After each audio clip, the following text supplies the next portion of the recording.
Olá, cursista, tudo bem com você? Espero que sim. Espero que você esteja seguro, bem.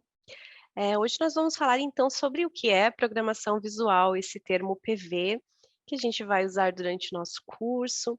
Vamos ver recursos para desenvolvê-lo e hoje nós vamos ver esse conceito então do que é a programação visual. Existem na literatura, às vezes, alguns outros termos que a gente pode encontrar, como linguagem de programação visual, ou ainda, programação intuitiva, mas nós vamos adotar esse termo programação visual. Então, a gente falou do pensamento computacional no nosso outro vídeo, e eu comentei que existem diferentes possibilidades para desenvolver esse pensamento computacional, inclusive sem computador. Essa possibilidade sem uso de computador é chamada de computação desplugada.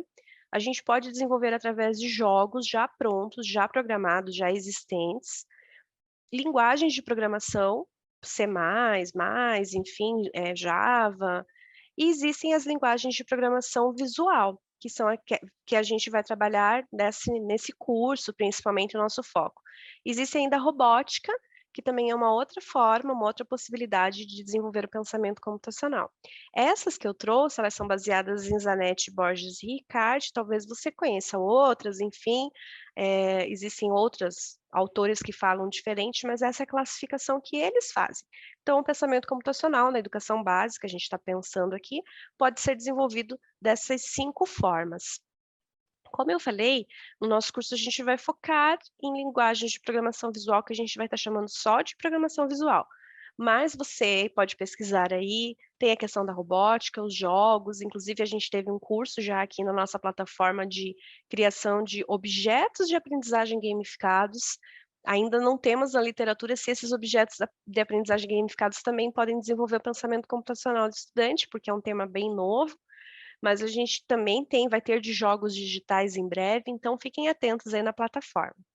E as linguagens de programação, elas são mais específicas, talvez até para uma formação mais técnica, né? Você vai ensinar o Java, enfim, para o estudante, teria que ter um domínio sobre isso. A computação desplugada a gente vai abordar também nessa unidade, mas a programação visual, o diferenciado dela, o interessante, é que o professor ele não precisa conhecer a computação, a ciência da computação para ele trabalhar. Um curso desse que você está fazendo, por exemplo, já vai possibilitar que você consiga trabalhar diferentes softwares, recursos de programação visual em sala de aula. De acordo com o grupo de pesquisas que eu faço parte, a gente tem uma definição para programação visual, que é aquela, então, uma programação, um software, um recurso de programação, cujos comandos são descritos por blocos, mnemônicos ou outros elementos gráficos que a gente não dependa de uma descrição textual avançada de algoritmos. Então, eu tenho 3 exemplos aqui. O primeiro é um descritor por mnemônicos, então o estudante vai programar colocando PF, que é para frente, PD para a direita, mas é uma estrutura muito mais simples do que uma programação mais avançada. Por blocos, que é bastante comum, a gente tem Block, a gente tem várias linguagens, até o Google lançou agora, e a gente tem o Scratch, que é o que a gente vai trabalhar mais, que é por blocos. E a gente tem também algumas plataformas que esses comandos, eles são só gráficos, então o aluno arrasta, puxa para o lado, esse é bem interessante para a introdução à programação, então nós chamamos essas programações de programação visual, porque visualmente o aluno, intuitivamente consegue fazer a programação. Isso não quer dizer que essas programações sejam simples.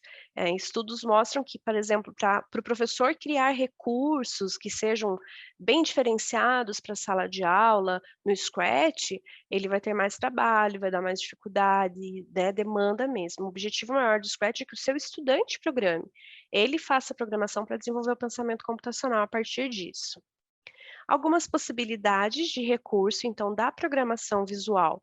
O Scratch, que eu falei, o Meet App Inventor, que é para desenvolver aplicativos para o celular, então é uma possibilidade bem legal de você inserir o smartphone em sala de aula, ao mesmo tempo que desenvolve pensamento computacional.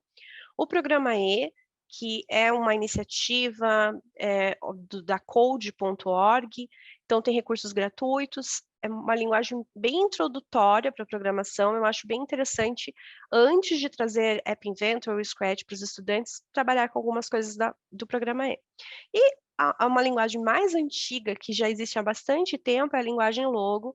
Ainda dá para trabalhar alguma coisa, apesar de ela não ter uma interface gráfica tão agradável e tão moderna, contemporânea, mas ela também, para uma introdução a uma programação, é bastante interessante ainda.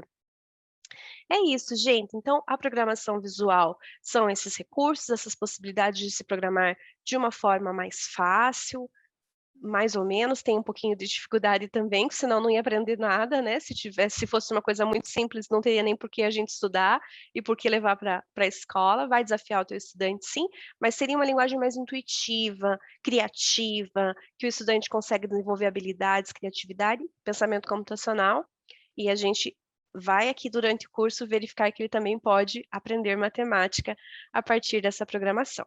Até a próxima!